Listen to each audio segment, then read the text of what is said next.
Welcome to the 11th webinar of the Forest Restoration Talk, organized jointly by Superb and EU-FRO Task Force, Transforming Forest Landscape for Future Climates and Human Well-Being. The series of webinars investigate forest restoration questions from diverse scientific perspectives, with alternating focus on the global and European level. If you missed any of our previous webinars, don't worry. They are all recorded and available on Superb website. In a few slides, we will show you a QR code to access to Superb website if you don't have it yet. The topic of today is a hot one. Since its inception, the Nature Restoration Law has sparked considerable discussion. It represents the European Union's ultimate commitment to repairing the damage inflicted on our environment. Okay. The EU dedication to nature restoration is evident through its substantial funding for projects, including 4 ambitious initiatives aimed to restoring coastal freshwater and forest, totaling 80 million euros. Superb is one of those 4 projects. So it's a 4-year project. We have 36 partners in 16 countries, funded for 20 million euros. And we have 12 demonstration sites all over Europe, dealing with different restoration for different degradation types. The project will be, the aim of the project is to restore forest landscape across Europe. And we have this forward-looking forest restoration at different scale, so at landscape level. So in our project, we have 3 main pillars. Of course, biodiversity and ecosystem management. We have also innovative finance, but we have the governance and social demands. And it's in this work package where our colleagues, Methodi's team, worked on mapping forest restoration related policies in Europe, exploring policy consistencies and inconsistencies between the Nature Restoration Law and other legislation within the scope of this work package. Governance and social demand. So before giving the floor to Methodi, I have some housekeeping items to remind you. So this webinar is being recorded. And for question to the panelists or to the presenter, please put your question in the Q&A box.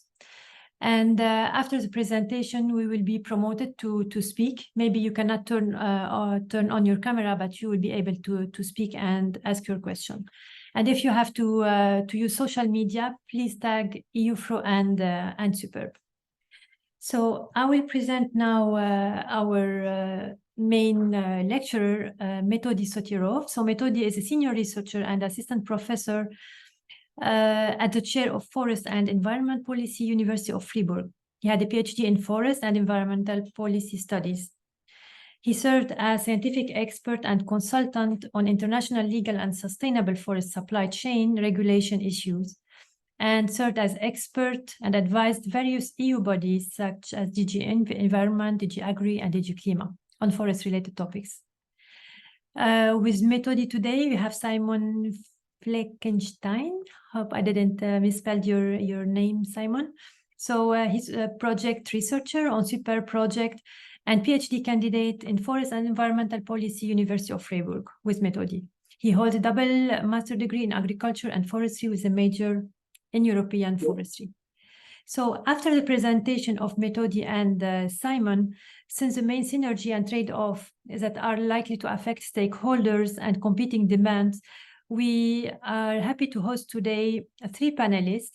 Carolina Niemi, Forest Director, Finnish Forest Industry Federation, Anna Roca, Director from EU Agriculture and Forest Policy from European Landowner Organization, ELO, and Elaine Koch, Senior Policy Advisor at the Confederation of European Forest Owners. So without further delay, I will turn the floor over to Methodi. Okay, thank you so much, Magda, for this very kind introduction, and good afternoon to all distinguished colleagues, panelists, and of course, distinguished participants of this webinar. It's really my pleasure to be here speaking on behalf of our SUPER project, also in my function as a UFRO office holder, and also hopefully to be well understood scientist. Yes, I'm going to kick off this presentation, and then after 15 minutes, I'm going to pass the floor back or further to Simon, who is going to give a bit more details. So I hope I can steer the slides. Otherwise, probably next slide, please.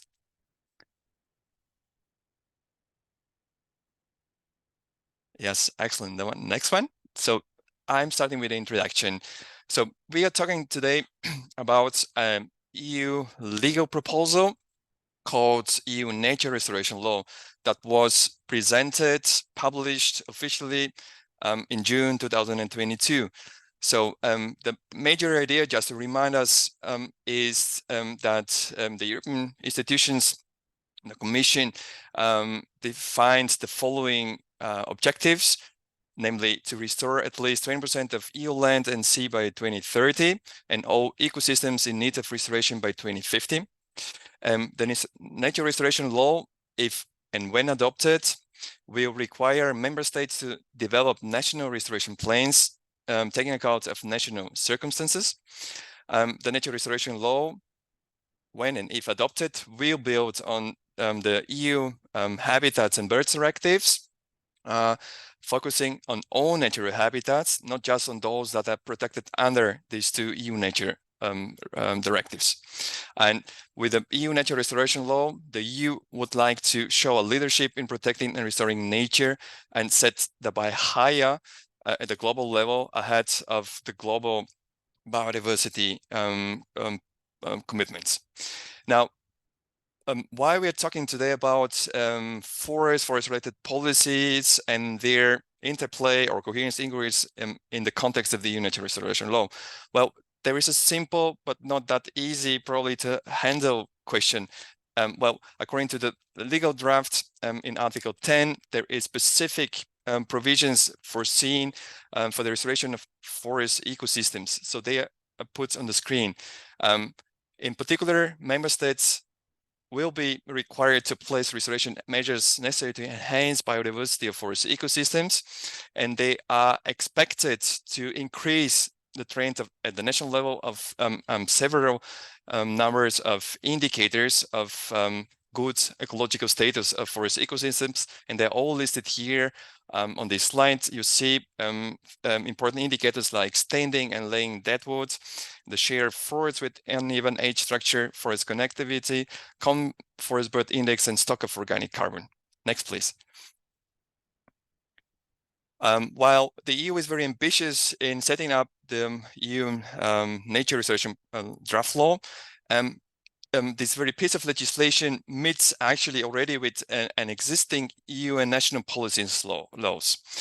On these slides, which actually comes from a synthesis study that I'm coordinating under the umbrella of the IUFRO Mondi partnership, we are observing that the nature restoration law actually comes into a context that is already well populated, heavily populated by a variety of different policies and legal instruments spanning the global, the pan-European, European, and national levels. The next slide, please. So at essence, one could say that there is by far quite of a degree of incoherence across sectors and across vertical levels of governance. And the main reason for that, the next please, is that the one set of those European but also national policies, they rather emphasize forest biodiversity conservation, which basically indirectly or directly means decrease in wood use. So the new forest strategy, at least many parts of that, the EU biodiversity strategy, the nature restoration law itself, the Habitats and Birds Directive, even the new emerging deforestation regulations, they somehow put an emphasis on forest biodiversity conservation, and somehow with their provisions are very likely to lead rather to decrease in wood use. On the other hand side, there is plenty of established EU policies and laws that rather emphasize more economic, let's say, energy and other important targets.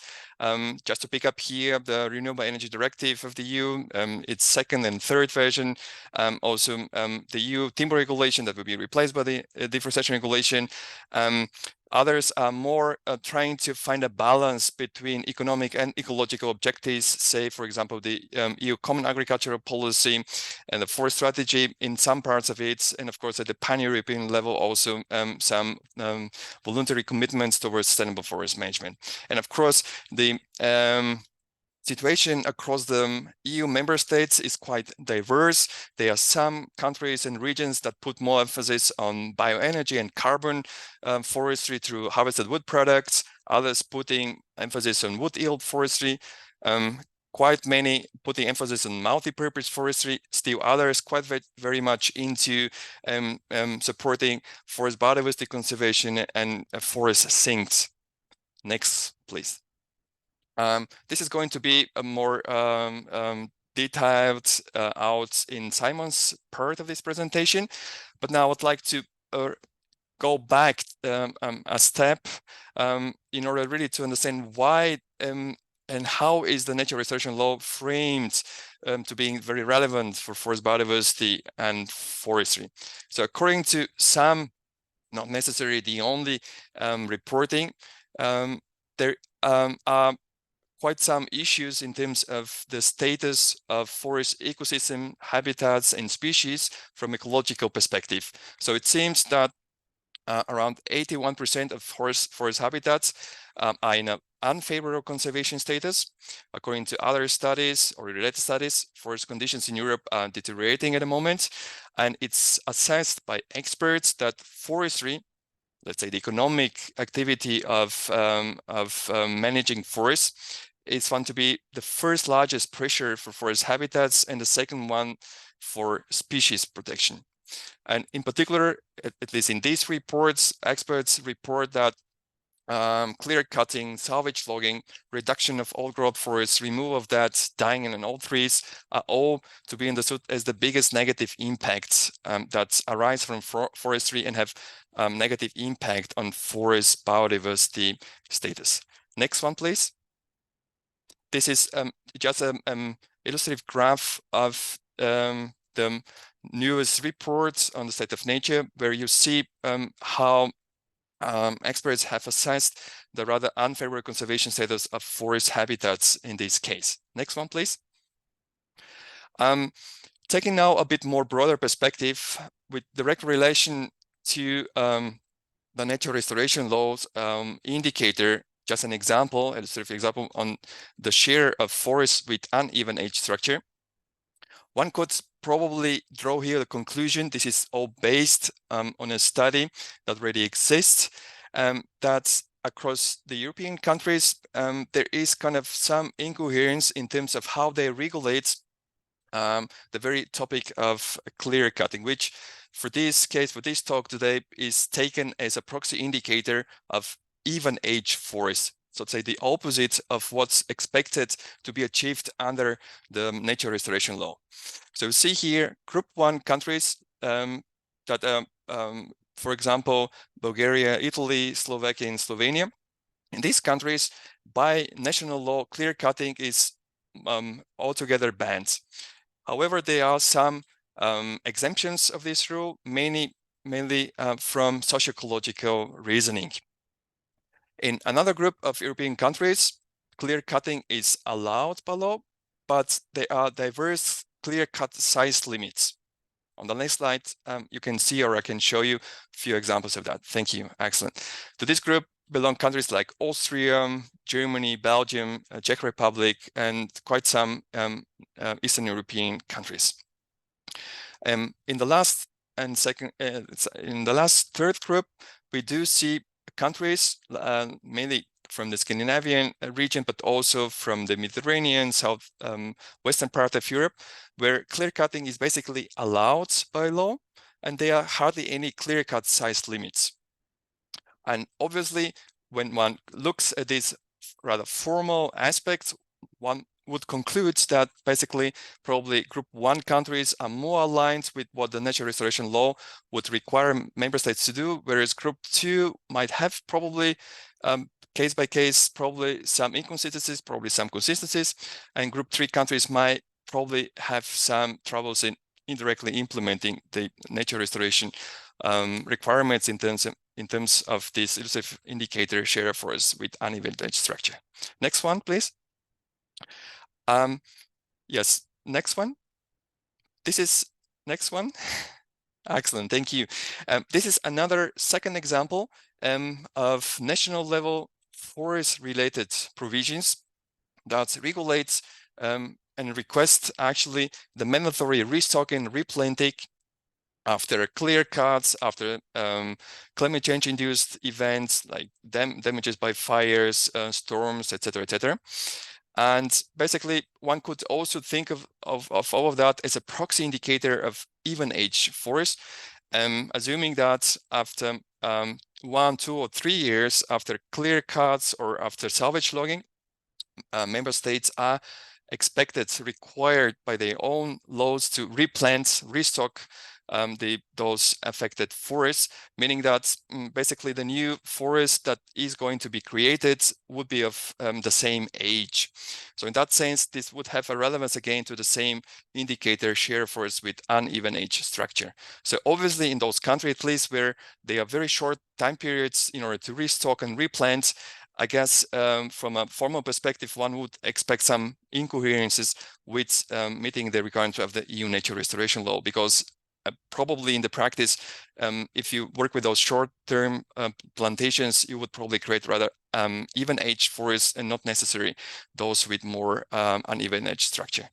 Of course, there are important differences, and there are some countries like Austria, like Finland, and some others that allow for longer regeneration periods or replanting, restocking periods, which might probably help create rather synergies than and avoid, of course, trade-offs with the nature restoration law. Next one, please. Thank you. So in a sense, one could say that there is a general common approach in terms of mandatory restocking and replanting, despite different national contexts. Thanks so much. Next one. And this will be actually my last slide before I give the floor to Simon.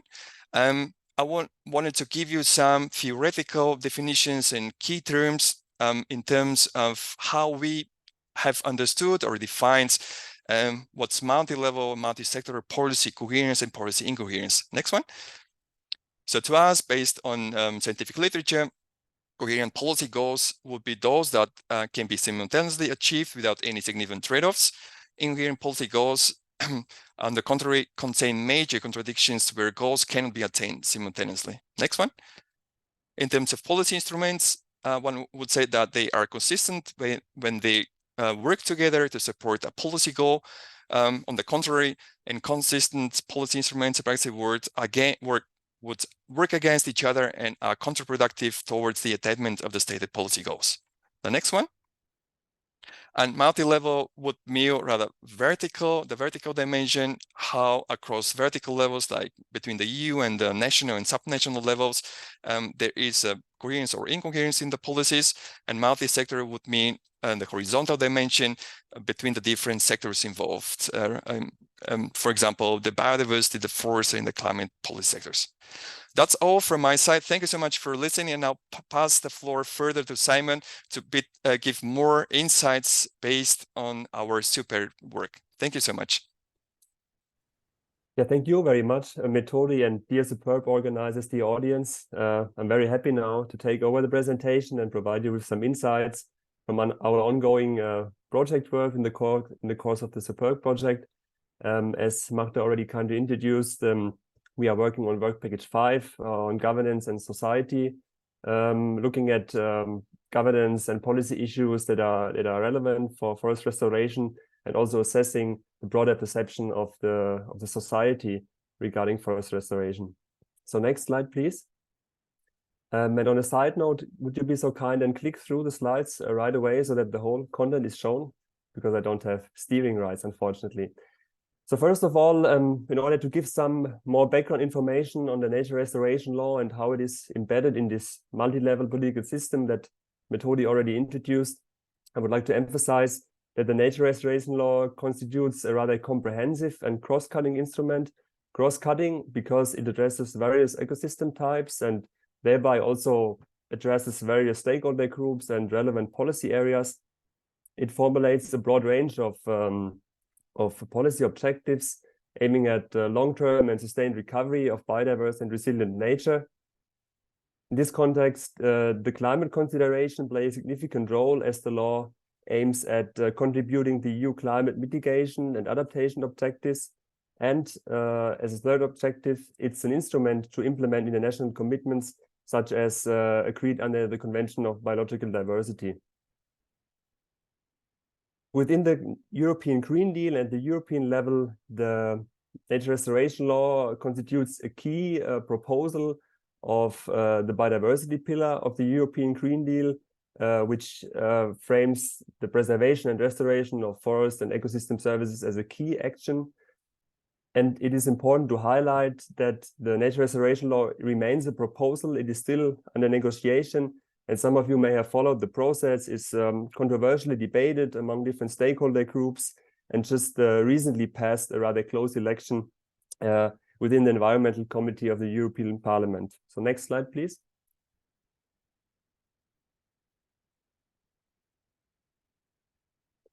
Yes, so we asked ourselves, what's the actual role of forests under the nature restoration law? And Methodi already introduced the key article under the proposal of the nature restoration law, which is Article 10, that highlights a range of forest-related indicators that are relevant that member states should focus on in the course of the implementation of the national plans.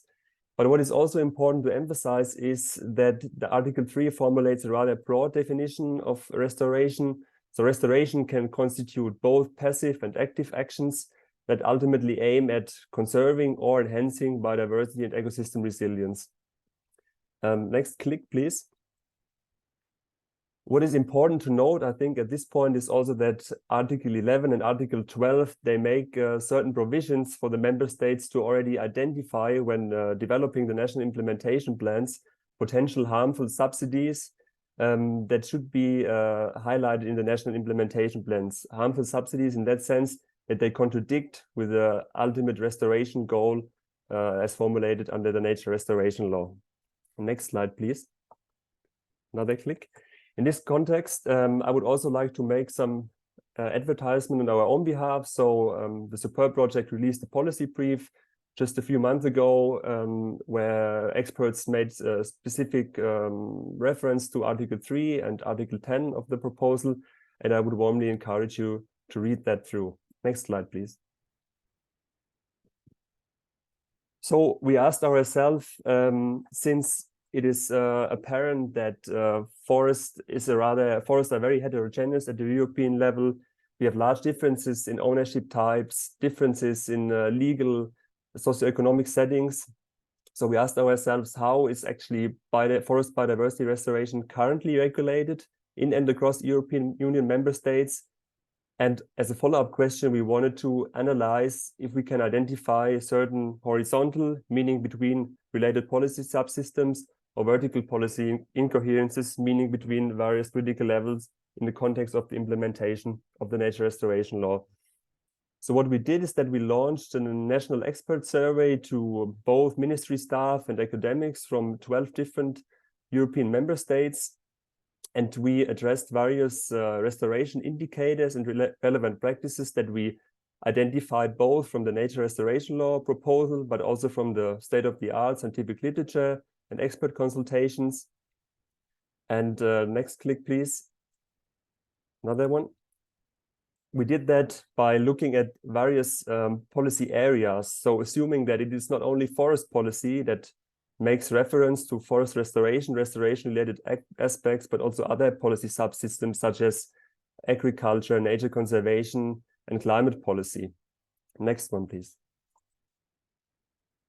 Based on that, we compiled a rather extensive policy database, and I just provided you with a little excerpt of the database. So we identified both legally binding and non-legally binding instruments that make direct or indirect provisions for forest restoration at multiple political levels, meaning at the international, supranational, European Union, at national level. And what is important to highlight at this point, that at the international level, we are mainly confronted with non-legally binding initiatives and multilateral agreements, such as the Bonn Challenge or the UN Decade on ecosystem restoration.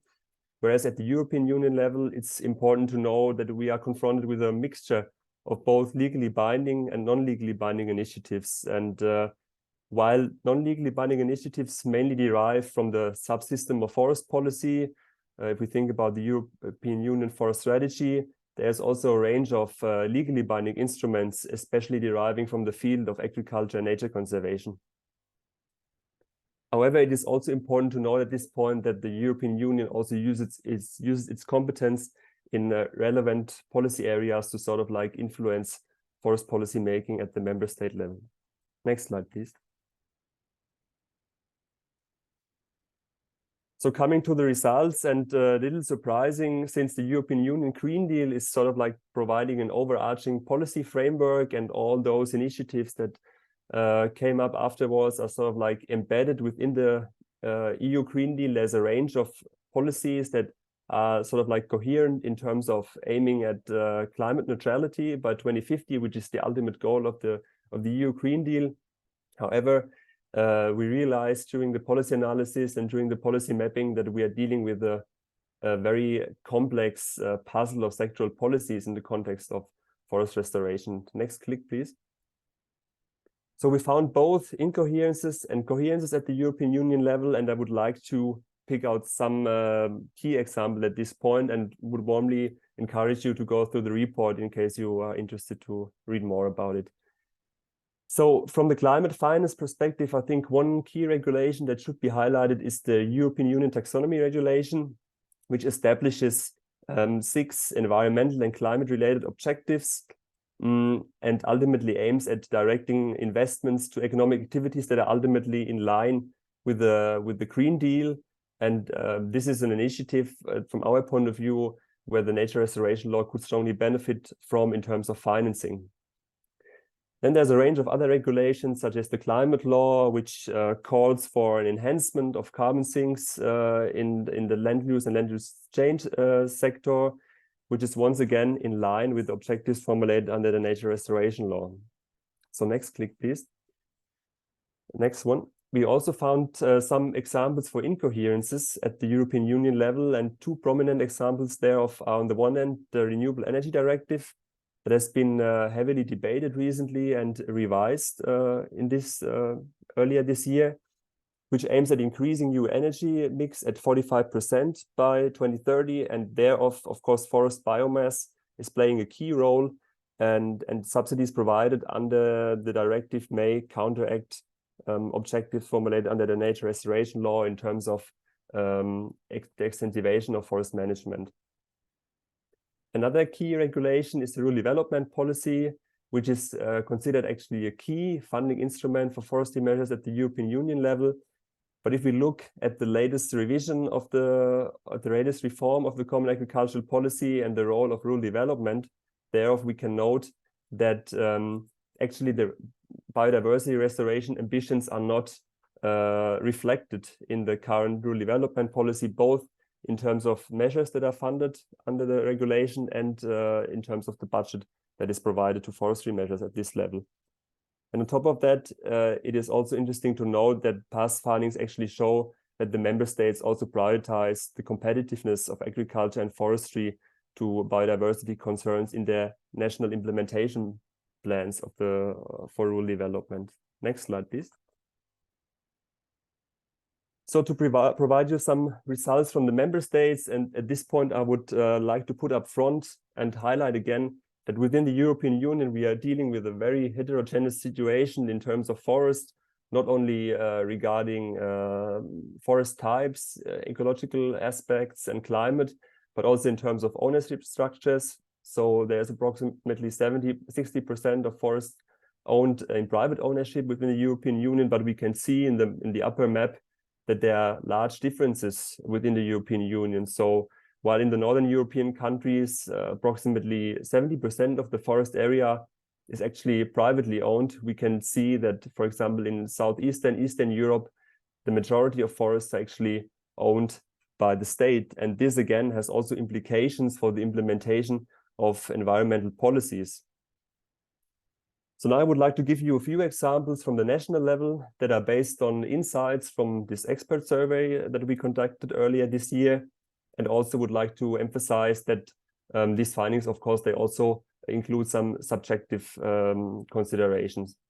So if we look at Germany, one legal initiative or one policy that can be highlighted in terms of rather constituting an incoherent policy with the nature restoration law is the Forest Damage Compensation Act that already entered into force in 1969, which provides finance to forest owners that are affected by disturbance to conduct salvage and to market damaged timber. And by this, it can be assumed that those subsidies or incentives may counteract actually with nature conservation objectives that are formulated under the nature restoration law. On the other hand, we have a good example for a coherent policy program, a coherent funding instrument, which has been introduced last year, which is a support program for climate adapted forest management. And this actually links the provision of finance to forest owners to the implementation of the consideration of key closer to nature forest management criteria, such as natural regenerations, the avoidance of clear cutting, or the accumulation of standing and lying dead wood. Next click, please. Another example from the Netherlands. Interestingly, we found that the law on nature conservation, which replaced the former forest law in 2017, is actually providing a rather cross-sectoral policy or legal act that includes both nature conservation aspects and forestry consideration, thereby constituting a rather coherent instrument, a forest restoration instrument. Next click, please. So some insights from Sweden, from a Swedish expert that we consulted. He identified actually some contradictions at the national level in Sweden with the environmental protection and restoration goals, such as outlined in the Swedish Environmental Code and the sustainable yield and production objectives as formulated under the Swedish Forest Act.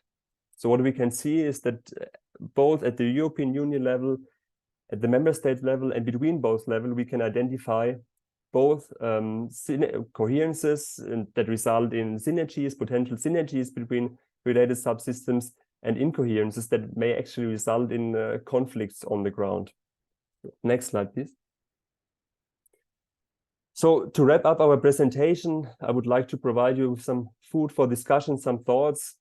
So first of all, as I already pointed out, we identified both coherences and incoherences, but started to ask ourselves what are actually the implications on the ground. So are those coherences that we identify in the policy documents that we identify through expert consultations actually having an effect on the ground or not, and how do they look like?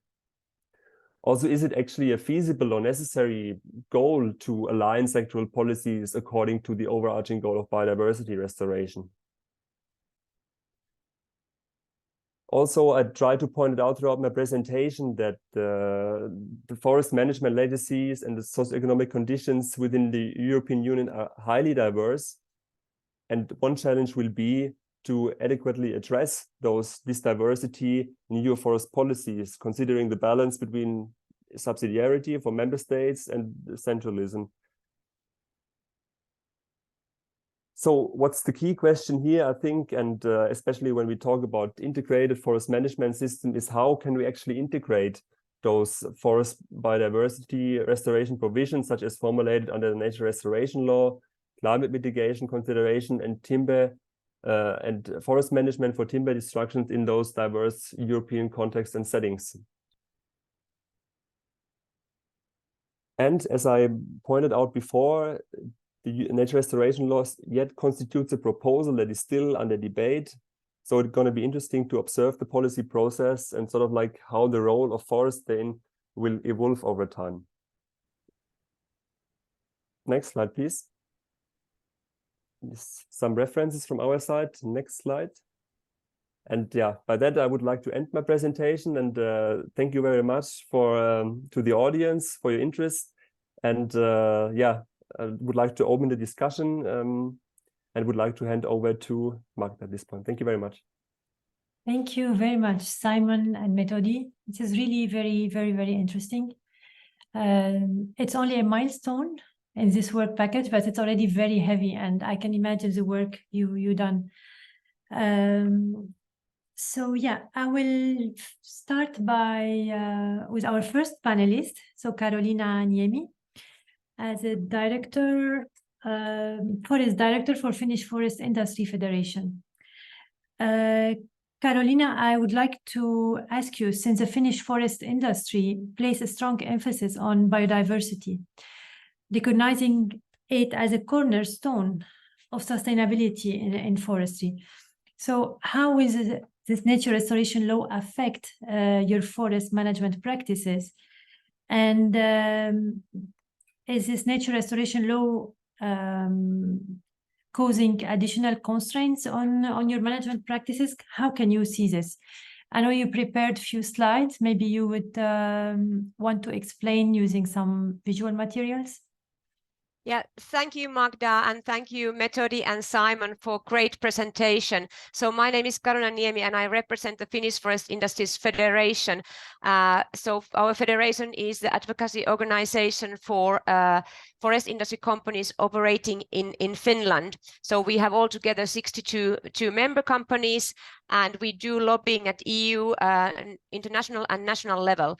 And actually, I would like to share those, or like to go through my slides. So would you please take this presentation back? So at the same time, I will answer to Magda's questions. So nature restoration. So thanks very much for inviting me here. It's really important regulation at the EU level, and we have worked a lot with this regulation. So next, please. But before I go to and answer the question, so I would like to remind that Green Deal is not only for restoration or biodiversity, it's the green growth and its economical strategy, which is also based on using bio-based materials. And here are just some examples, the existing wood-based products which we produce to the global markets. So not only to EU market, but global markets. And many of them are used every single day. I think all of us, we have altogether more than 80 people here, and we have all used some of these things already now. And there is a huge number of products in the pipeline. Many chemicals extracted from the wood, products replacing plastic, for example, bottles, whatever, packaging and clothes, and recently lignin, which is replacing some other battery materials. And medical issues are really important. So it's not only for nature, but it is also sustainable use of wood for some purposes. When every single time when we harvest something, there is a purpose to do some wood-based products, and forest industry is making those products. So we are also producing energy, but we are not harvesting wood for energy in our industry. So the next one. And this is something that Simon and Methodi didn't really raise really clearly. I have to say that you said that forests are different in Europe, but also forest sector's importance is really different. Here you can see the FAO and UNES slide, in which you can see the forest industry's products, the share of them in related to all countries' goods export. And if you see Finland, almost 18% of our total goods exports comes from forest industry. If you compare, for example, for Italy or Belgium, only 1%. So this is a huge difference between countries in these, the role of forest sector and the role of forest industry. So that should be keep in mind when we talk about EU legislation. And the key is ecological, societal, and economic sustainability in all these aspects. And I think this is something that Simon and Methodi didn't really raise in the presentation. Let's go further. And then this is somehow the same slide as Methodi had. You had the table, but I have the slide here. I'm sorry for the colors. They changed on the way from my computer to the organization computer. But the thing is, what is bioeconomy in the EU? Are wood-based products, together with active and timely forest management, seen as a solution? That is a big question. Or is it something else? Here are all the initiatives regulating forestry in somehow. And then at the end, we should know how to manage our forest in the future. I don't know. I think nobody of us knows how we should manage our forest in the future because of all these initiatives. And nature restoration is only one part of that.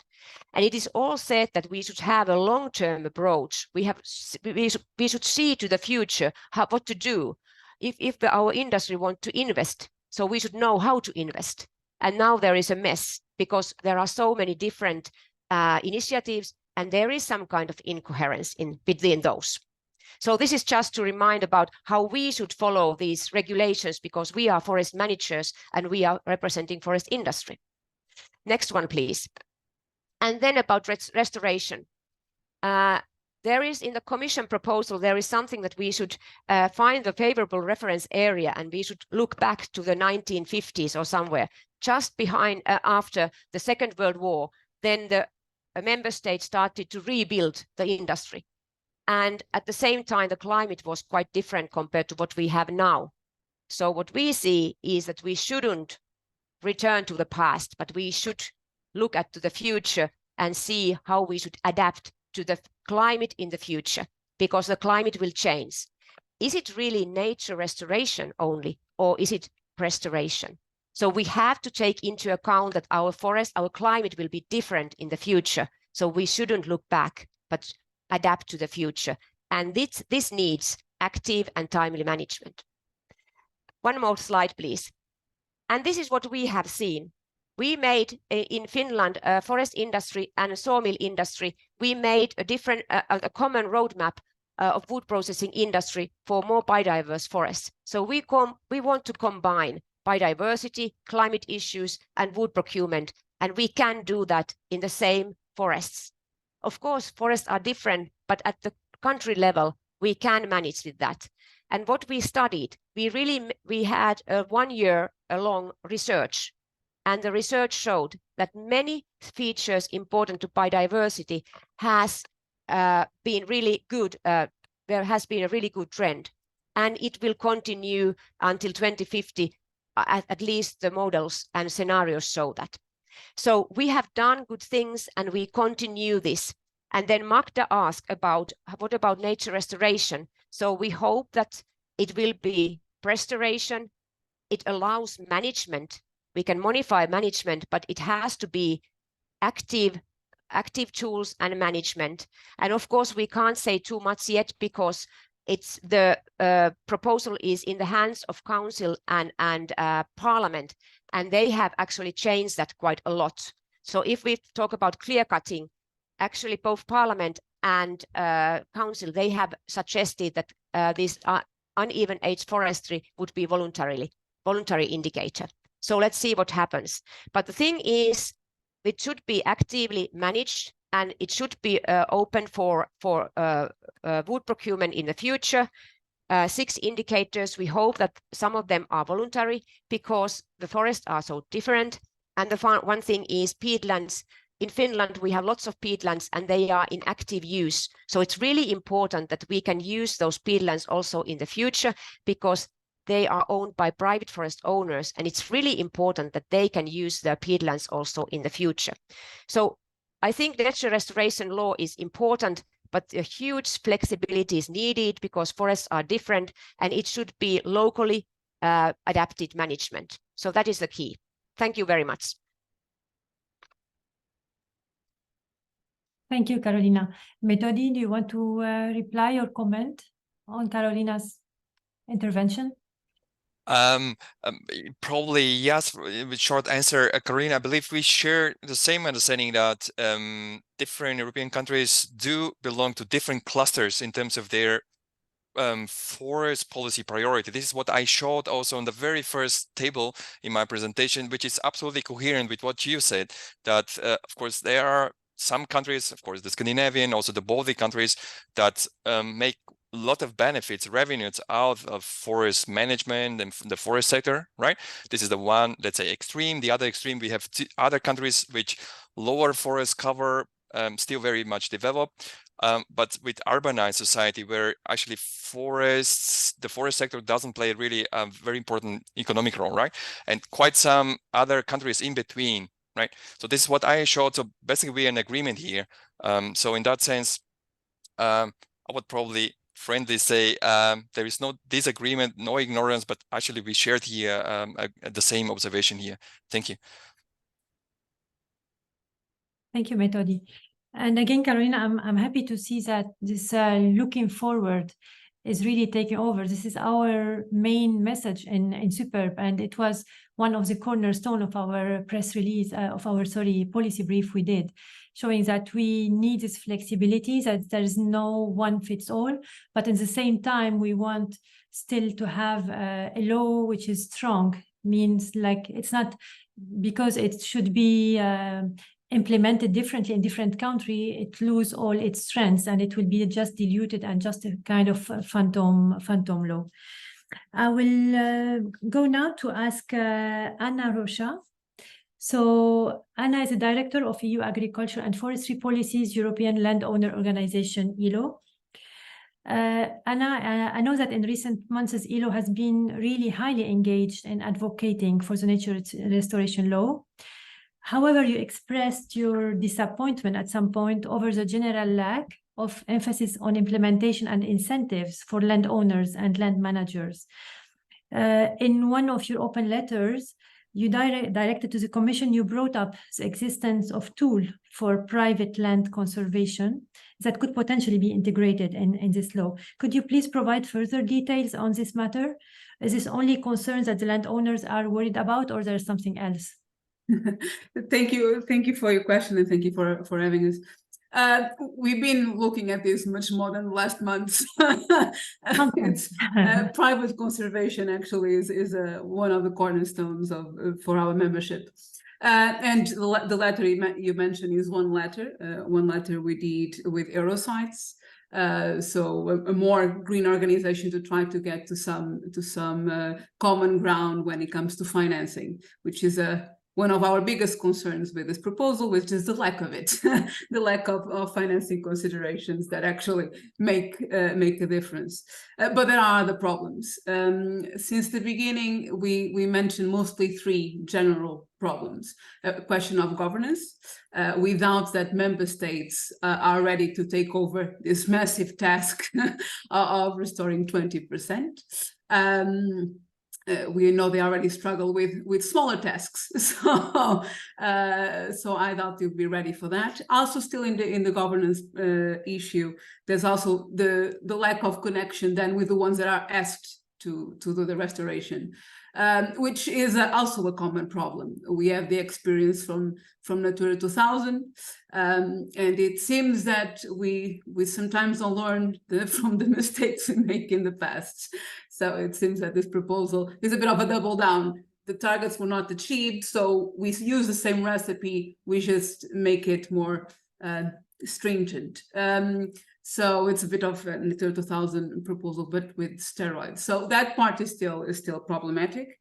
The other one is indeed finance. Not there. The letter you mentioned, which tackles some of the private conservation tools that we are trying to build together with others, namely conservation easements, safe harbor ideas, some of these ideas that are already in practice elsewhere, and we're trying to do pilots to see if it would work also in Europe, which is a bit of a different context. But yes, because currently that part is missing from the Commission's proposal. It's true that they would hope to have in the future specific funding for this, but it's not yet there. We also don't see from current discussions that they are even advanced on a proposal on an alternative, because what we hear, oh, we should have one, but when we look into the details, how this will be different from existing funding is still not there. So we're far from having that answer being solved, which is an important one, because this is costly. And the other one being climate change, which it's one of our actually major frustrations with this proposal, which is the fact that we see that more and more the pressure is there on forest ecosystems and other ecosystems, that if we don't do anything, forests as we know them will disappear. So we need actually to be active to deal with these challenges, and a proposal that could actually be used towards that goal, it actually has a more traditional view on conservation and on management, which yes raises also some questions and frustrations. So those were the main reactions to the proposal, even if again we're trying to be more constructive and see also with the Commission how we can improve a little bit the proposal, even if the stuff that I mentioned is rather critical.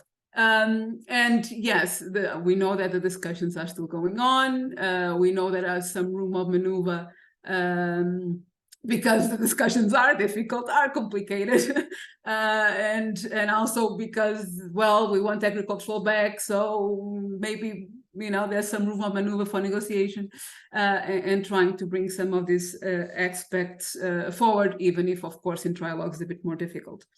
I don't know if I can continue and commenting on the incoherences on the presentation, or if I should come back on this afterwards. You can do it, but we will have enough time. I mean, you manage, but if you have something burning to say, you can say it now, but we will have time to react. To be fair, Carolina mentioned some key aspects, but I'll probably reiterate when we're talking about incoherences, there were several points that came to mind. One, indeed, the scope, what we're looking for is a bit too restrictive. We're looking only at the environmental part, but when we're talking about restoration, and if we are serious about restoration, we need to look at the social economic aspect of it. You know, if there's no tools, if there's no money, if there's no people, it's not likely that we'll have restoration. So that part needs to also be considered when talking about the different policies and the different tools. And that actually links to some of the examples you gave in terms of other policies and the coherence or incoherence. And you mentioned taxonomy and the carbon removal certificate as a coherence. And in theory would be, but again, when we're talking about finance, then yes, we might be a bit too optimistic. By that I mean, if there's no money, even if it is current with specifically with the restoration proposal as it stands, if there's no money, well, you still will not have the final goal. And the carbon removal certificate, even if we are also a bit more optimistic, is still far from being guaranteed that we will actually have a functional market and money going into forest management and restoration, especially if ideas like excluding offsetting go ahead, because that's actually the best approach of not putting any money into the system. So several comments there. Also on the one on the CEP, which you consider that it was incoherent. Well, in itself, there is nothing that in the CEP that would contradict. You can say there are trade-offs in terms of money, but again, there's already trade-offs in terms of money. We already know that it's little money for the all objectives that the CEP is asked to reply. So there, I understand the point you're making, but there's a bit more nuance and complexity that it makes me question which side actually this should be put on. I have a lot of other comments, but probably I stop here. Oh, only mention an incoherence also internally, because even within the Commission, we see also some inconsistency and some incoherences. Probably the one of the biggest ones. Well, two big ones. One which is more theoretical, so on climate, this climate versus biodiversity, which unfortunately it is a relevant question, because when it comes to climate adaptation, there are indeed questions that what is proposed actually is the best way for the future. And also with climate mitigation, the same. There's still models that say, yes, it's better if we consider carbon within the ecosystem, or actually if we look into carbon within a more management and, you know, sequestration, storage, substitution. And it seems that this is already settled when it isn't. So, and also depending on who you ask, there are differences there.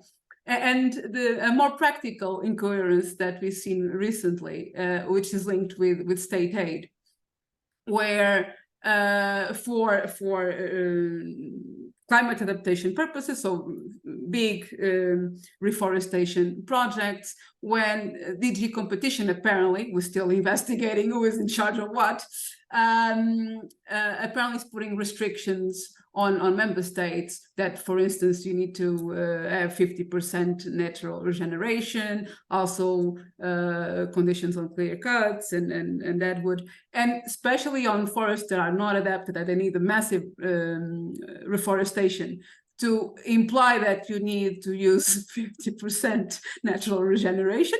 It's a waste of money, is against the objective, including on nature restoration. So a lot of inconsistencies there, and then you ask one DG, then not necessarily the same views as another DG. So even there, it shows that sometimes if a lot of policy is based on ideology, you can easily lead to these types of inconsistencies. And I could go on forever, but now I stop because I'm sure Elena also a lot to say. To say more. Thank you very much, Anna. Hélène Koch, I lend it to you now. So Hélène is a senior policy advisor at the Confederation of European Forest Owners, CEPF. Hélène, I will directly ask you to comment on coherence, incoherence that Methodi and Simon just highlighted in their presentation. And then I will ask you my question later on, because you have already many questions in the chat. Perfect. Thank you so much, Magda. So yeah, I represent CEPF, the Confederation of European Forest Owner Association. Well, here I was thinking, like when I was reading the question on the incoherence with the NRL, I realized that my way of approaching it would be, in fact, to take just a step back and to say, yeah, but what about like the core of the coherence that we see within the forest sector? And for us, that core, that's the sustainable forest management, that's sustainability. And really, like I read this title and I was thinking, okay, but I must say, I have to admit, I adore Forest Europe definition of sustainable forest management. It's 30 years old, and for me, this is one of the most beautiful piece of work because it works. Like, I think that this is my equivalent for EU Forest of the United in Diversity motto of the EU, because it works for all of our forests while still saying something. If you look at it, it speaks about managing the land and using it, also the forest, in a way and at a rate that maintains biodiversity, that maintains productivity, that has like a strong regeneration capacity, the notion of vitality. So you're ticking all of your boxes. And then it loops back to the three pillars of sustainability, the potential to fulfill now and in the future all relevant ecological, economic, and social function at national and global level, and that does not cause any damage to other ecosystems. So I would say that from our perspective, the question is less like, is our international, European, and national forest-related policy coherent with the NRL? But it's more like, is the NRL coherent with the sustainability frame? And in that sense, it also, I think, very loop back to Carolina, who mentioned that the Green Deal at its source, it's an economic growth approach. It's a transition to a sustainable economic growth. So that really means, and that here also, well, I'm much going to plug on previous speaker, obviously, but it plugs very much also to this socio-economic aspect, that they go hand in hand, that we should not go for a single objective approach. We should really keep our multifunctional approach to EU forests embedded in the notion of sustainability. So that would be very like my first message on this question of the coherence. And in that sense, from our reading, no, the proposal as it standed a year and a half ago is not sustainable. It does not cover and provide for all pillars, and therefore it was going to lead to an incoherent approach. So that really is at the core. And then there is also this question of, do we need to have sectoral policy aligning? Well, I would not say that they need to align with biodiversity. They would need to align to a sustainable common frame that you then decline in each area in a locally suited manner. Like we already heard a lot about diversity of forest. And in addition of that, you have a diversity of nation, but you have a diversity of people, and each individual that manage its forest has its own personal interest, goals that they want. Do they need an income? Don't they need an income? Is it complementary? What are their choices? What is the location? What are the environment? And what are the options that you can have? And all of that, you cannot say at EU level. It's already very hard at national level. It's very a question of providing a frame which can be tailor-made, that provide the flexibility for a very specific type of solution. So that and if I can, Magda, I will really stress something that Carolina mentioned. So the 70 years backward, that's something that I love about Superb, is the forward-looking restoration, because we know that we don't know. We know that we go to a climate which will change, which is changing, but nobody knows for certain, or if you know that person, please, I'm interested to be in touch, but we don't know for certain what are going to be the conditions. And that's the endless question on a day-to-day basis in the field. What do you plant? What for? What are your chances? And everybody is doing their best. Some will be lucky, some won't. But that's also, it's a big point to keep in mind in all of this activity for forest, for forestry, for the forest-based sector, that we also have this very big uncertainty linked to climate change. And then there is the uncertainty due to the political frame, a political and policy frame. So that I would stop here, just being mindful of the time, and also because I can support much of what was already said, and that will allow us, I think, for having time for, you mentioned an extra question for me maybe, and also time for the discussion from the floor. Thank you very much, Ellen. Yeah, I can reiterate super main objective. So about this looking forward, but also restoring the functionality. So we are working on the diversity at different levels, at the landscape level, at the species level, and at intra-species level genetic diversity to address all of this. So we are taking into account the resilience the forest will need to adapt to whatever is happening. And I know that in the audience, we have a lot of our colleagues from Superb, so feel free to bring more about it when you want. Methodi, we have many persons asking for the report where they can access it and if it is public or not. Can you remind us if it's a public or until now it's not, and you will transform into publication or something? So if you can give them some insight about it. Thank you, Magda. And please, Simon, please correct me. I believe, it's not yet made available for the public. However, it's all based, there are two actually outputs that have informed this talk today. The first milestone on the very theoretical, methodological definitions of policy coherence, incoherence, etc., with some results on identifying the different policies at the global, pan-European, European, national, subnational levels, with some examples that Simon and I showed. And the other deliverable from the project is the stepping stone, providing more insights into these very questions. I believe we definitely are paid by or from European money, from taxpayer money. Definitely we said we want to make all our knowledge available to the public to inform those kind of debates, so nothing secret here. So I'll be really very happy and pleased to share our results so far with the public, and we just need to make just practical decisions how to do so. Either we put both deliverables online on our homepage, or probably send all participants of this webinar a dedicated link that they can really download these two deliverables and some other related studies. So I'm very, very supportive for all those options. Definitely no secret here, and definitely public money for science that should help the public debate. Simon, would you like to add something? Yeah, thank you, Methodi. Maybe I can add to that.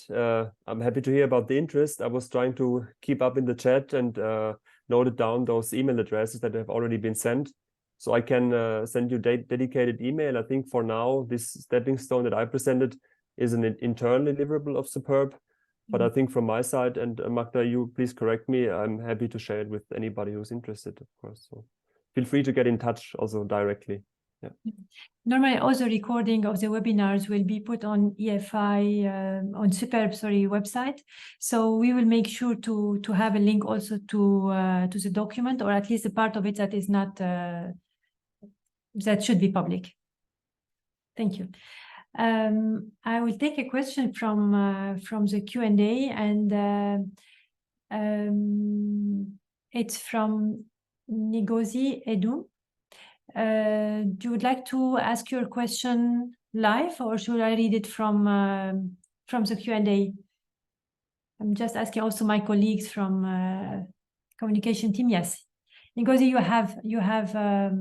you can speak. Yep.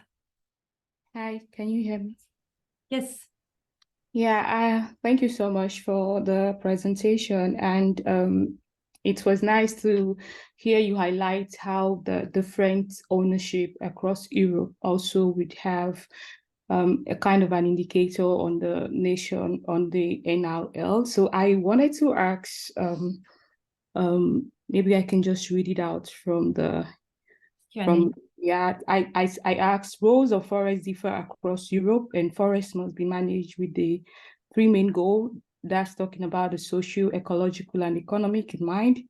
There has been report that the carbon sink capacity across Europe forests is dropping over the years, and there is now a lot of pressure on forests in developing continents like the Congo Basin and the Amazon in order to act more like a carbon sink. And there has been some issues where these countries think that they want to move away just from conserving forests to making their forests more productive. I want to ask if there are plans in EU, like the 20% to commit to that across the European country, because in Finland, I did my first year of my master's in Finland, so I understand the Finnish forest focus and how there is some kind of inconsistency with this new law that is being proposed. So I just wanted to know, at the EU level, are there strict talk on how to raise the carbon sink potential of Europe forests so that other countries in the developing continents will not be put on a lot of pressure in order to maintain their forest scope as a carbon sink? Thank you.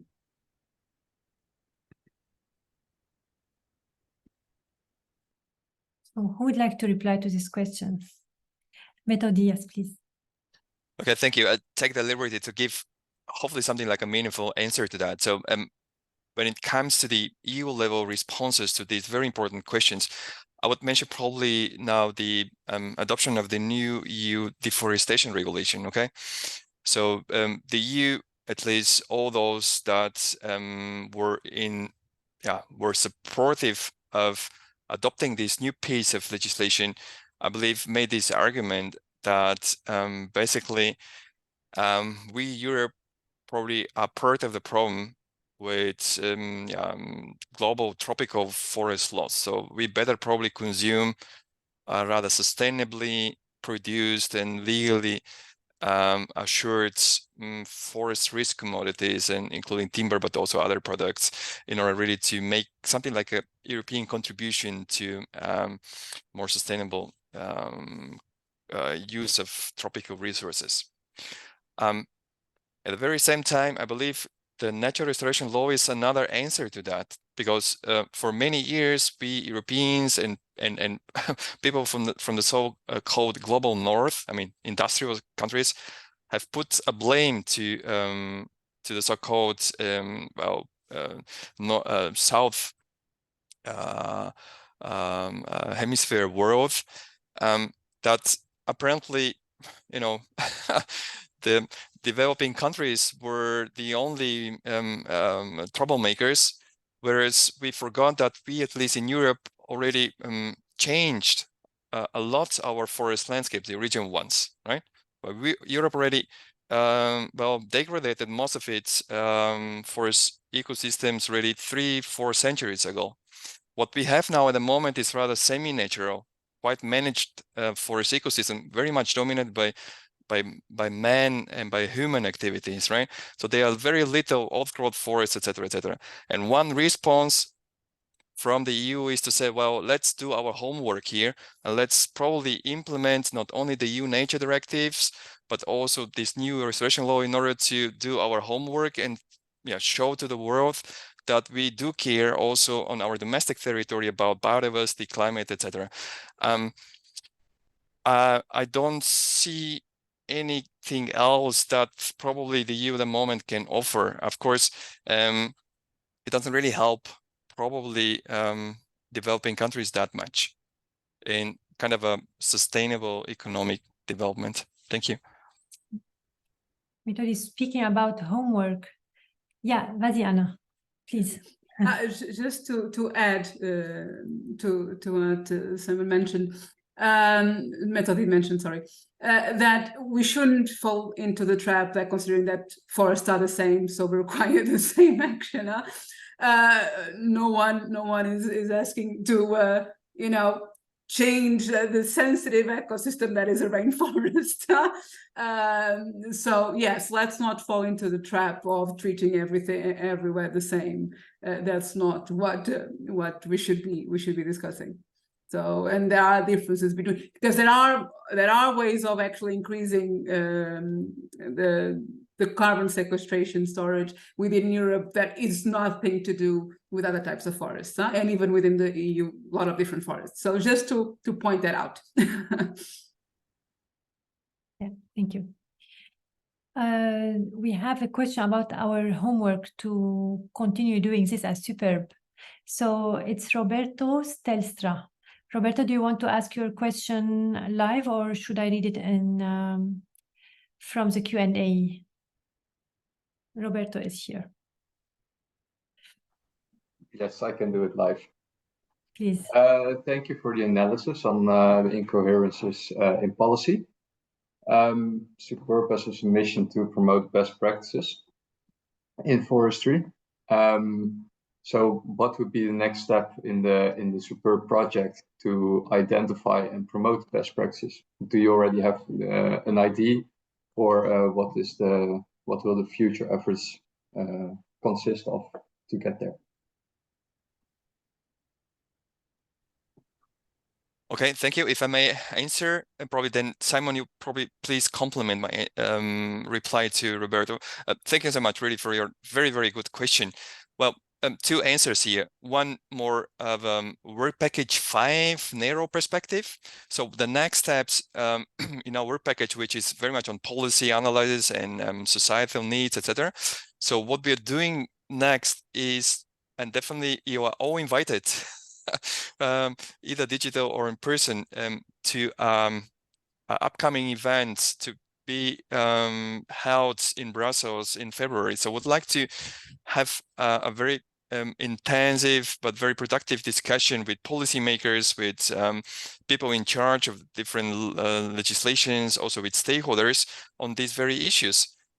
Well, what are the next steps? What are practical recommendations? What are the next things to do in order really to move forward to avoid, let's say, policy inconsistencies, and rather identify and embrace policy synergies, right? And definitely this is something that is going to be implemented next. There will be a workshop to be held in Brussels, and definitely would like to discuss there with practitioners, with policy officers, with stakeholders about their opinions, their ideas, and definitely we are going to present our own ideas.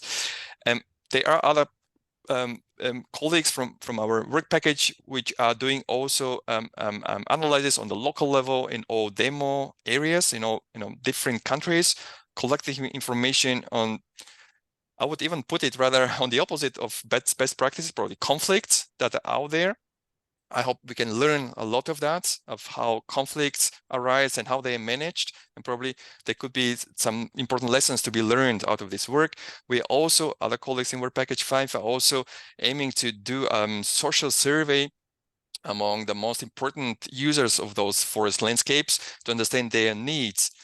I understood, yes, from forest owners' perspective, yes, the economic dimension is really very important, and definitely it is.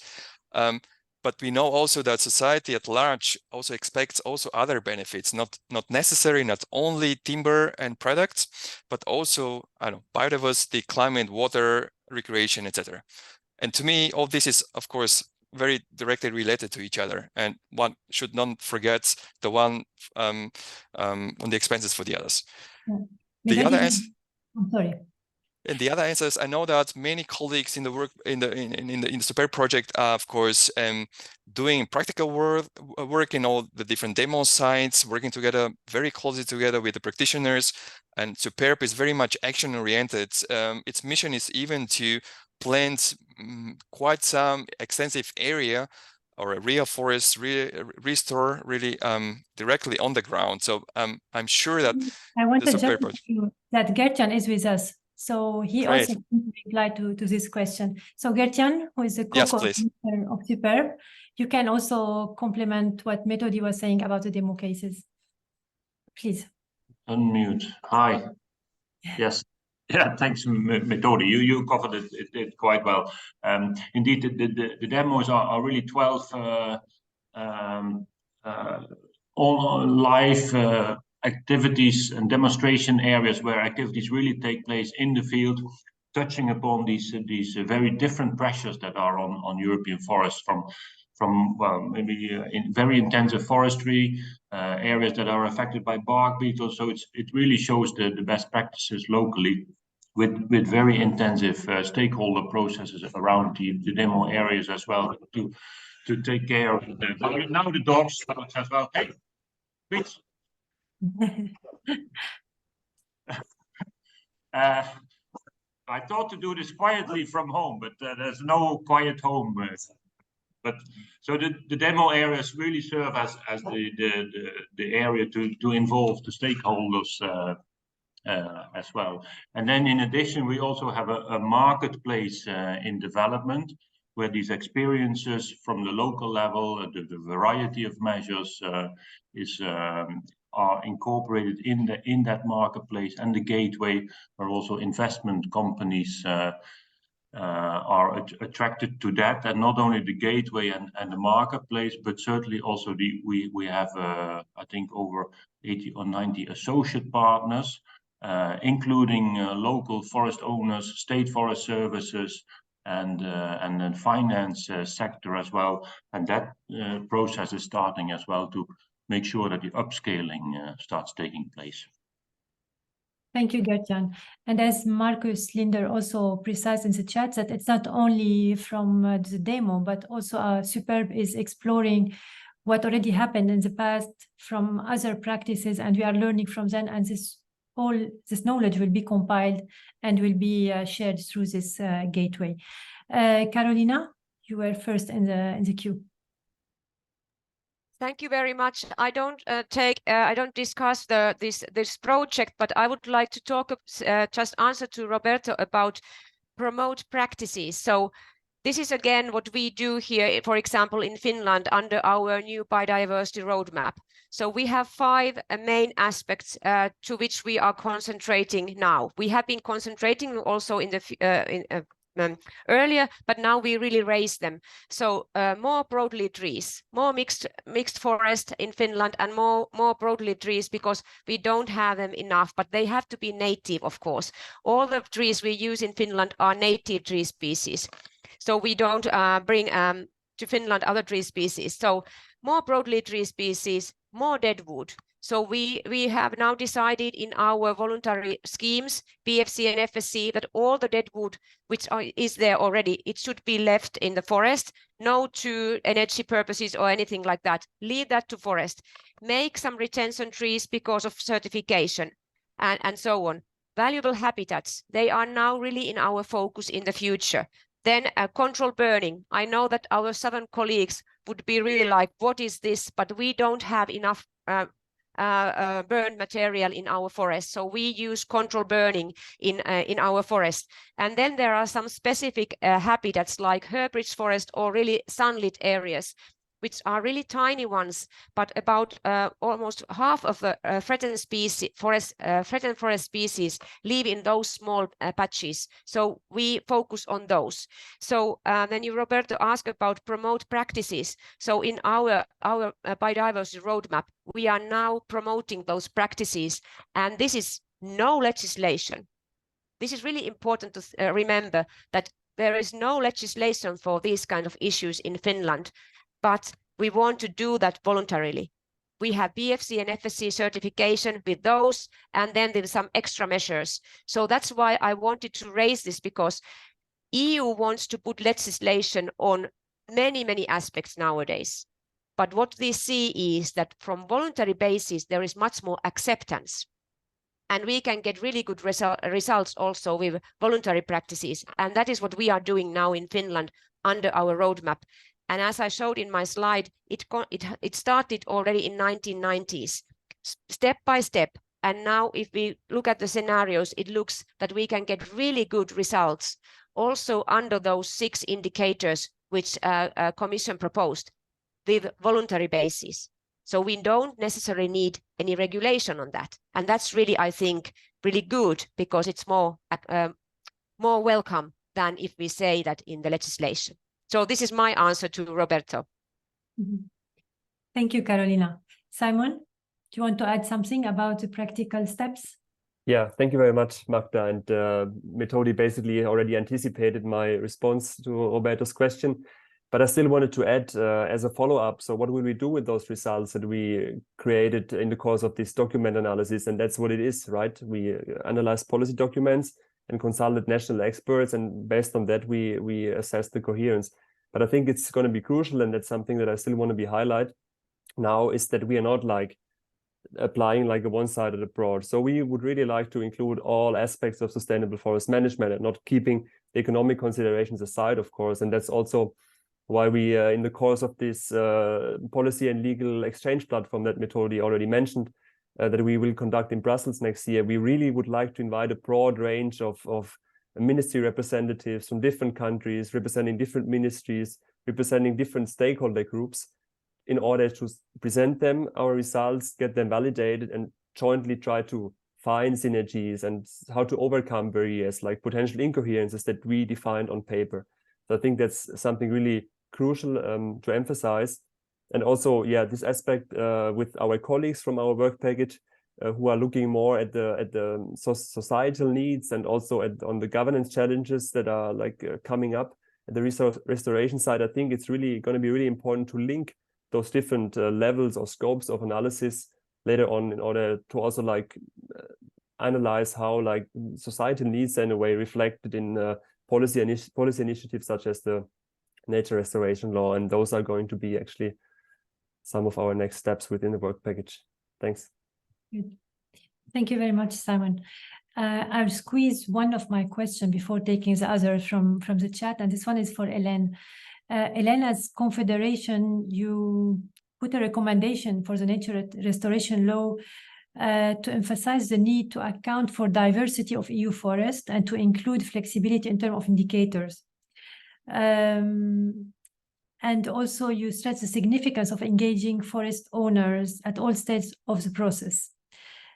But then we have see also now with Methodi and Simon presentation how heterogeneous is the landscape of legislation and all of this. You as Confederation, how do you deal with this heterogeneity? Because I know that you have a lot of different landowners, big and short. So do you have any advice? Because as Superb, as project, we are producing this knowledge and we don't have, we try to disseminate it as much as possible, but how can we learning from your experience, for example, see to deal with this heterogeneity with all these kind of stakeholders? That's a complex question. Well, there is two ways. First, there is when we represent this heterogeneous group of forest owners towards the EU institution. Here, there is a big work to be done within our organization to make sure that we understand the local challenge and that we can bring forth the message. And that when we bring a message, that at the same time, and this is very, I must say, a delicate balance of saying something which is relevant enough, while not being too prescriptive and always saying, well, it depends and it needs nuance. And I know that for some policymaker, they accuse us of asking for too much flexibility, for room to escape. And for us, it's really, no, but like forests are so different. Then if you want to have something which is going to take place in the ground, you need to leave room for this very specific approach. So here there is a lot of work, a lot of thinking, a lot of exchange, a lot of brainstorming with all of our members to see our common message. And more often than not, we have common message. We have the common line that we can say, well, within this frame, this is something that we all support. Or maybe we can have also the situation that a member will say, well, this specific issue is not a big deal for me, but I do respect that it's a big deal for somebody else in a different context. And I am very happy that CPF raised it. So that there is also very like a delicate balance to be having that. And then in the other way, it's also for us to make the space and to have the room and to look at it in the different point. I think that if I want to take like the NRL as it's the topic we're discussed today, there is one easy example, which is the question of deadwood.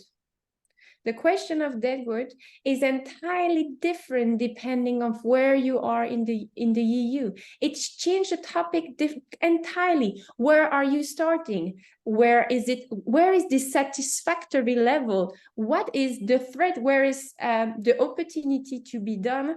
And that there is really like this balance. And then in the NRL, there is even the nuance between lying deadwood and standing deadwood. One of the big concerns we have about standing deadwood in themselves is the risk they pose. Because if you are a forest worker, standing deadwood all around, it's a higher risk. It's a pure human risk. And here I'm speaking about forest worker, but there is also the question, if you have a family strolling with, a stroller, what happens if the branch falls? Obviously, like all of this needs to be reflected and taken into account in your management and so on and so forth. So that really is the connection in all of this to make sure that it works. And then maybe something that I don't think we have yet reflected on is also all of those policies sometimes are on a fragile basis. Impact assessments which could have been more complete, more thorough, that maybe are blind to one part. And that really is something that in the case of the NRL that we have had a lot of concern is the proposal and the solution embedded in the proposal on sometimes are based on assessment which are not so good or not so relevant. And even I must say in the slide that Methodi raised, like this part of the state of EU nature, there are parts which are put into question, and put into question, it can even be just a question of the methodology. Maybe the methodology is producing a skewed answer, and then it leads to wrong clarity. And we're speaking about a hard law. So we must really make sure of having a strong basis in order to be able to build a policy framework which is meaningful. And it's really for us this notion of what are the real needs, what are the real condition that we have. Just end of June, there was a new assessment on forest condition based on a UN economic accounting method. And through this result here, we have that in average, we have a positive trend. So, and I really want to stress this article because it is a 0 to 1 scale, and the 1 scale is primary forest, which in a cultural landscape, as we have in Europe, it's quite far.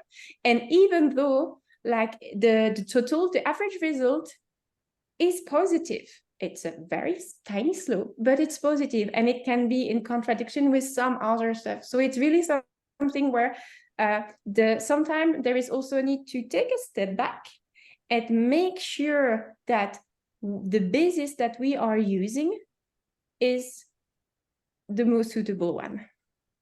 Thank you very much, Hélène. Talking about positive trends, this is a question of Boris to Carolina. Boris, please. About positive trend. Do you want to ask your question, Boris, or should I read it? Yeah, okay, yeah. I think, no, my question is straightforward, and yes, I'll just read it so that make sure that everyone sees it. So I asked Mrs. Niemi which ecological indicators show a positive trend, including, as she said, until 2050 in Finnish forests. And can she be a bit more specific about the indicators? Because I'm just comparing it with the latest scientific article I have in front of my eyes about forest biodiversity indicators in Finland, which actually say other things. So I'm just curious to know which indicators she can quote. Thank you. Thank you very much, Boris. I answer to you immediately here. So Natural Research Institute made the research starting from the national forest inventories from 1990s and to this date, so 2020. And then they made the scenarios based on FSC and PFC if we continue with our new standards to the future. And the main indicators was broadleaves, a number of broadleaf trees, so volume of broadleaf trees, the volume of deadwood, so the lying and standing deadwood, retention trees, which we leave in the harvesting area, and then also the volume of large diameter trees. So these are the indicators which are beneficial for biodiversity, and then they reflect to the threatened species. So these are the main indicators we measured: deadwood, broadleaf trees, retention trees, and large diameter trees. And then we also made the scenarios to the future of the diversity of deadwood. It means that it is not only conifers, but there are different tree species, there are different decaying stages and so on. So that also will increase in the future based on our scenarios. So these are the biodiversity indicators. We didn't measure exactly the number of threatened species or so in the future, but we see that these indicators are really important to the species living in Finland, also the threatened ones. So if we can increase the amount of these indicators, then also the situation with the threatened species will increase. But of course, we also need really focused protection, because not all threatened species benefit from these indicators we measured. But for example, those which need really old growth forest. So old tree is not enough, but they need old growth forest. So that also means that we need also focused protection. But these are the indicators we measured. And Boris, I can send our roadmap to you. It's translated to English now, so I can send that to you if I just get your email address. And also, if anybody else is interested in our roadmap, it is the first one in Europe we have seen. So that's why it's something unique now. So thanks for this question. Really important one. Thank you, Carolina. Methodi, you had your hand raised.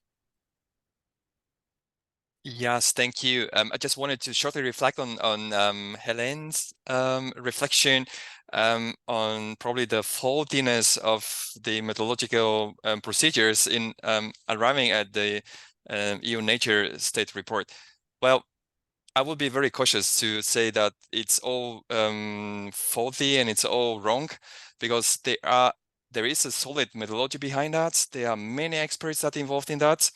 The only problem from a forester perspective is that these other experts represent conservation biology sciences, ecological sciences, and very often in my research it pops up that foresters, forest scientists really pass talk each other, nature conservation experts and nature conservation scientists.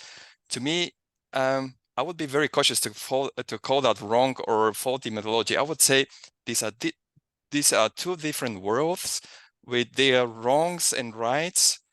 And to me, it's really important to sit together, talk to each other, try to learn from each other and understand how things come about, because there could be also a similar, I would say, assessment of, let's say, some of forestry reports. By the way, I was privileged to coordinate and implement a study conducted and commissioned by the European Forest Institute, funded by the Trust Fund, on comparison between Natura 2000 Article 17 monitoring assessment and Forest Europe monitoring of forest biodiversity. And just in short, both reports arrive at absolutely different conclusions.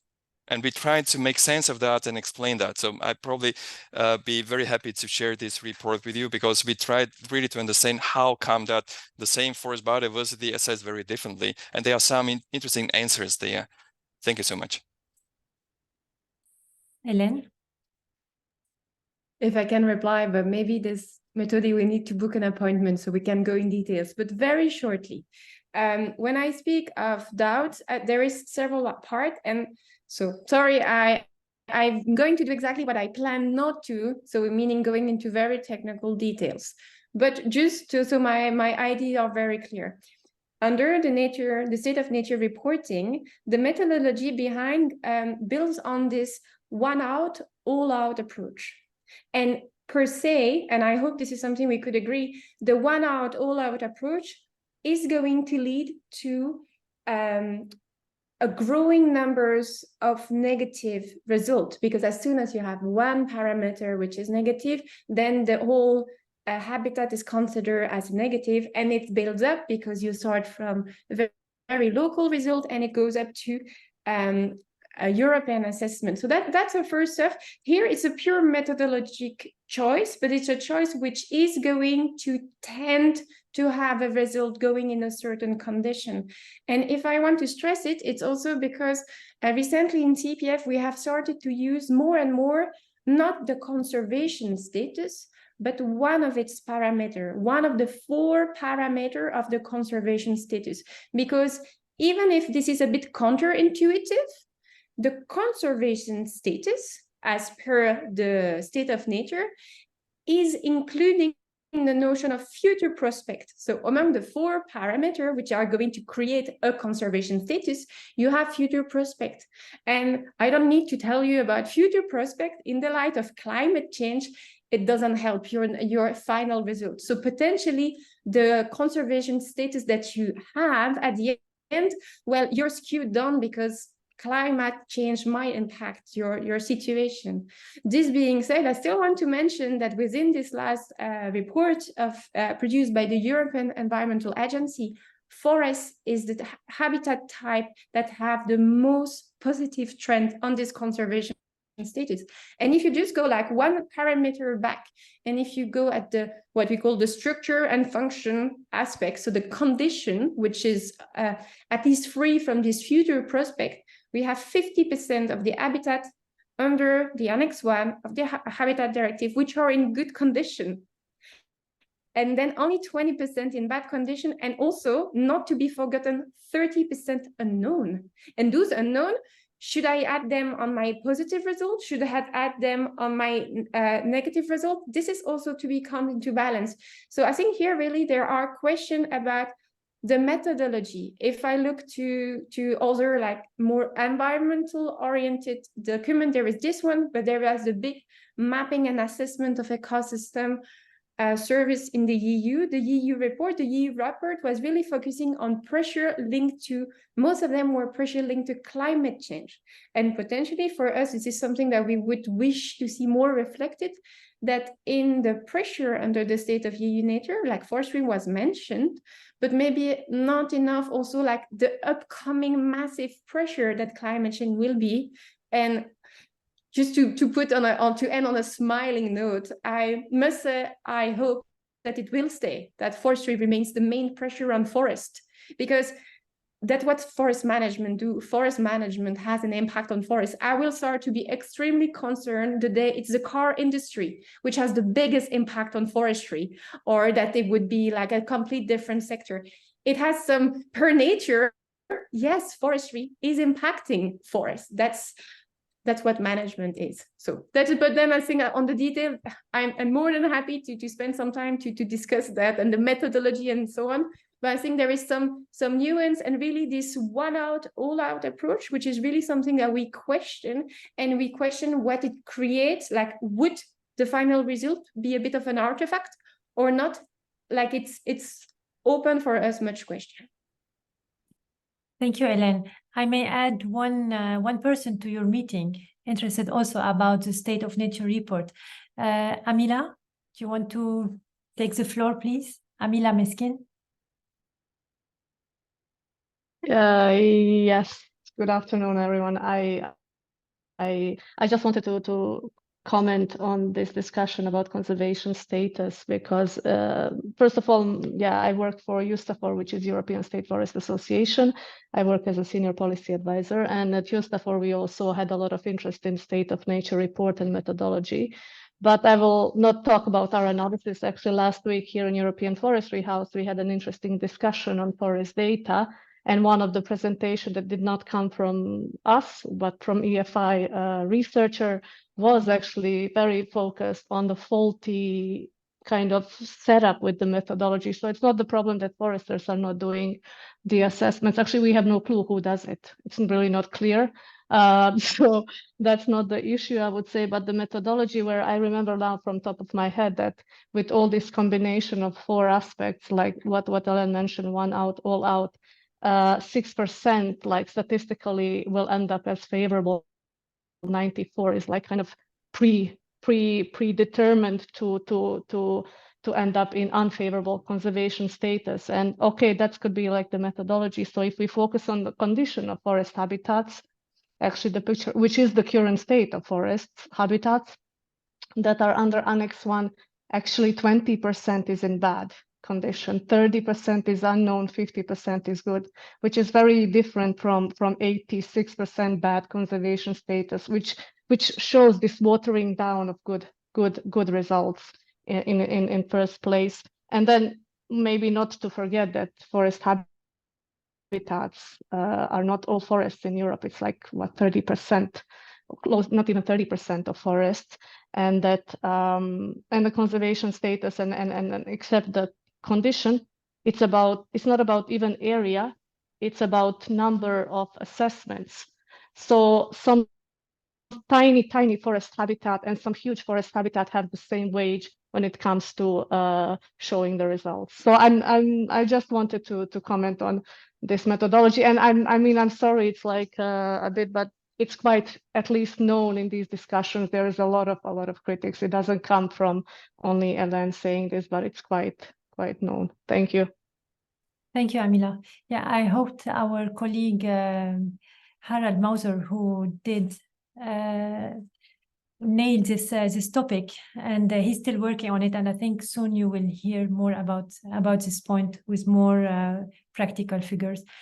We still have less than 15 minutes, so I still have some questions. Maybe, yes, Nicola Gusti, you have a question to Carolina. Do you want to ask it live, or should I read it for you? Mikola? I didn't give you enough. Oh, please read it.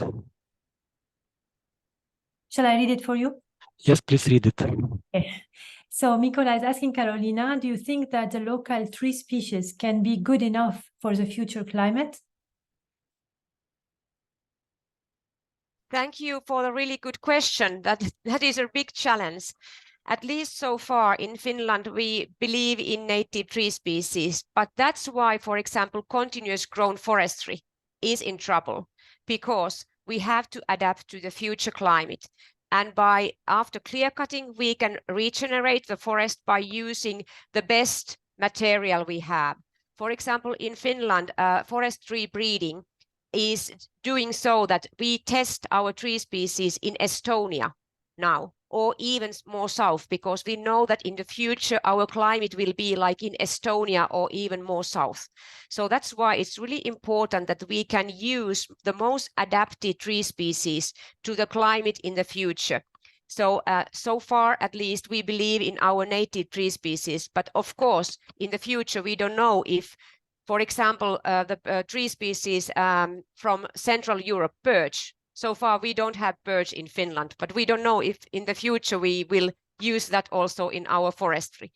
But so far, as I said, we try to use those our native tree species, but do tree breeding so that we test those tree species more south. So that is really, really important. And then what I said also in the future, that we need more mixed forests. We have huge troubles in Central Europe because of spruce. We have also in our native, our neighbor country, Sweden, in which we have spruce bark beetle diseases. In Finland, so far, quite good, but also in the future, we have to be careful with spruce so that we can't plant it to do too dry soils. And again, to continuous grown forestry, another issue is that we have a decaying fungus, Heterobasidium annosum, which is really destroying our spruce forests. And if we continue continuous grown forestry so that we can't change the tree species or tree varieties, so then the decaying fungus is living there in the root system, and it will destroy the new tree generation. So that is also a challenge, and that is quite common in our forests. So that's why I think it's really important that we can use bred material which is more adapted to the future, and it's more resistant to certain diseases also. And tree breeding is only going to the practice with after clear cutting and then planting or seeding new trees. So this is my answer. Thank you very much, Carolina. I can add also that for some of the species that are of high interest for industry, they have pretty much large distribution area. And sometimes just by playing with the provenance from where population more from the south can be really also something to consider. And there is a lot of places in Europe where we have these kind of experimental trials on this. So yeah, not only considering new species, but also the ones that have this kind of wide distribution. I don't know if Ngozi is still here, but she had a question also about, I think also for Carolina. She was curious and interesting to know how EU member states, especially those who have strong focus on timber and productive forest, will adapt this into the national policy, and if restoration gain will be achieved. Yeah, as I said already at the beginning, we have followed this restoration initiative very carefully. And I think we can't say too much yet, because the Council and the Parliament are suggesting quite many changes to the original proposal. So Simon and Methodi focused on the original proposal from the Commission, but it will change quite a lot, I think. So that's why it's early to answer. But in any cases, I think it's important that we have some indicators in which we could have the positive trend, but there has to be flexibility as the Parliament and the Council have proposed now. Restoration, what we see should be restoration, so that we can actively manage those areas, and in that way restore and in that way adapt to the future. And for example, as I told in our biodiversity roadmap, we do several things in our harvesting areas and in our forest, and we see that that is some kind of restoration and adaptation to the future. So I think restoration doesn't mean that it should be out of use, but we adapt our management in order to adapt to the future, and in that case also safeguard biodiversity. So if we want to reach the different goals, so we have to take into account, as Helen also said, economic, ecological, and societal, socioeconomic sustainability, because otherwise, what do we have in the future? We can have protected or restored nature, but do we have bio-based economy? So we have to combine these issues. And that's why I think we will find the good solutions in that at the end. So that's why I couldn't say too much yet before we get the final results from the trilogy negotiations. Yeah. Thank you, Carolina. I see that Gertian put us some food for thought in the question. How can regulation be designed in such a way that it leaves a lot of flexibility? I agree that forests and their management are different, but how to put that in a binding legal text? And this is, I suppose, for Methodi. Okay, thank you, Magda. Well, my take will be, well, already the legal text at the moment offers this flexibility, because basically member states are free to develop their own national plans, right? So it's not that the EU is prescribing them what to do, but rather it's the member states' decision what they would like to integrate in those national nature restoration plans. So I guess it will be a national decision what to prioritize there, what actions are needed, etc., right? And still there is this common approach, right? So there are some important objectives set for all member states with the same coherent list of indicators. Another question, if those indicators will remain the same, probably not. Probably some will be excluded, others will be more voluntary. I believe this is all politics.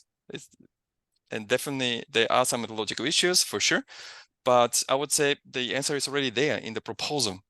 I have no better idea of that. I do see here a kind of a replication of the global climate and biodiversity frameworks. You know, after the Paris Agreement, or since the Paris Agreement, we do have here this national driven approach, right? With letting member states, countries define their priorities and submit their national plans.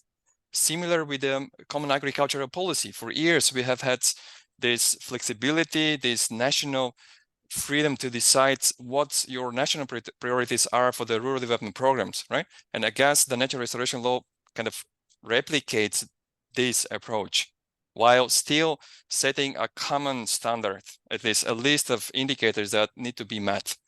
To me, it's a great idea to do so. And I leave it to decision makers and practitioners really to say, how is this to be better implemented? I guess, to me, if you ask me, there should be a mix, a very good mix of educational, financial, and some kind of regulatory instruments to support all this work. Thank you. Thank you very much, Methodi.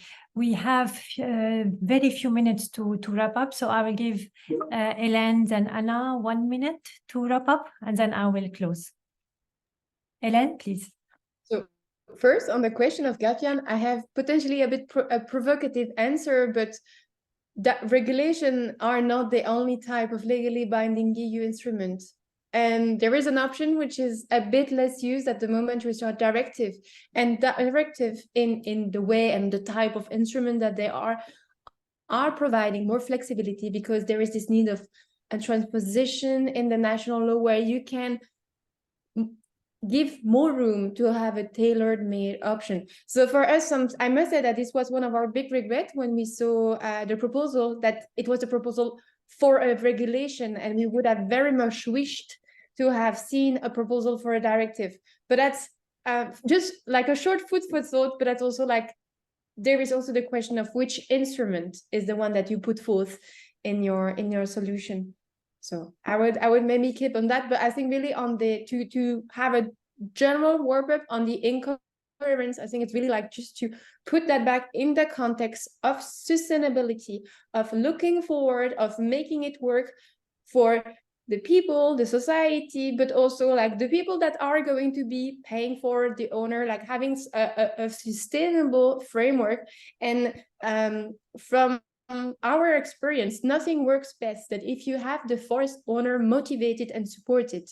This is our, and this was one of our big concern, and this remains a big concern with the national restoration, the nature restoration law proposal. Is you mentioned that I said, yeah, you know, you need to involve people from the start and at every step. I can tell you that it's, well, here it's non-legally binding instrument, but I have very concerning feedback from my member about the implementation of the EU biodiversity strategy.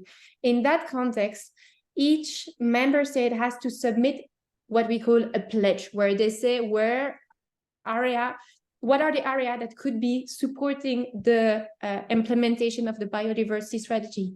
Very few forest owner associations are part of the consultation. Most of them are very concerned and waiting to see if it's going to be like the nature directive. Is somebody just going to knock on your door and tell you, congratulations, your land has been designated, and here's the list of stuff that you have to comply with. So it's really like to move that for the coherence, to look at it from a sustainability perspective, and to get the one that are going to implement those policy on board from the start, to make regulation that do not remain, well, you know, paper in my very nice desk behind, but still something which is going to happen in the ground. Because what we all do not want is that we meet again to say, oh, it failed again, and sometimes it failed per design. So that would be it. Thanks. Thank you very much, Hélène. Anna, please. Yes. It failed, but now with worse consequences, because that's a big difference from the past, even if one of the few differences. Actually, you said a lot of what I wanted to say, especially on the directive part. But also commenting on this idea, because is the member states will do a strategic plan. That solves all the problems. No, if you don't have the tools, then you actually create more. Because the big difference with the CEP is there, you already have experience and years of frustration with the administration, and there you have a big administration, things which are not thought in this one, and you have the funding, which here you also have not thought. So, well, is a big difference that should be considered. And especially because, and here also a big difference with the CEP. The CEP has 9 objectives. This one sometimes only thinks it has 1, which also creates some problems. Because even on some of their more, because we know, for instance, on the continuous cover, that could be something that could be, you know, a bit more developed. But even there, we also don't make any considerations on the socioeconomic tools if they are there. Because what we see, considering that the average size of forest owner property, it's 13 hectares, that doesn't leave much room of maneuver to have a continuous employment that we will require for that type of management. And that's something that in the year of skills, it's actually not mentioned at all. It requires a different type of economic structures and that are not even being debated. So there's a lot of things that is just a bit too much top down, that if he was properly strategically thinking behind, there would be yes, a bit better, but we don't see it for the time being, even if the name might be might tend to cover those parts. In reality, it's missing. So yes, that was what I wanted to say. Thank you very much, Anna. I mean, we realize that it's we can stay for 2 hours and discuss this more and more. But at this stage, I mean, nature restoration law is now in the trilogue, so we wish really that it will be what the text will look like at the end will be somehow positive, and we should work on the implementation and how to make this flexibility positive for everyone, for every country, and for every type of forest. I would really like to thank you all. So Methodi, Simon, Carolina, Anna, Hélène, and especially also our communication team. So Geshe, who's communication manager for Superb, and her team, Gabi and Priscilla. But I would also like to announce our next webinar, which is also very interesting for you. Talking about assisted translocation of tree population in support of European forest carbon sink potential. So yeah, it's very also another hot topic, and it's on November 8th.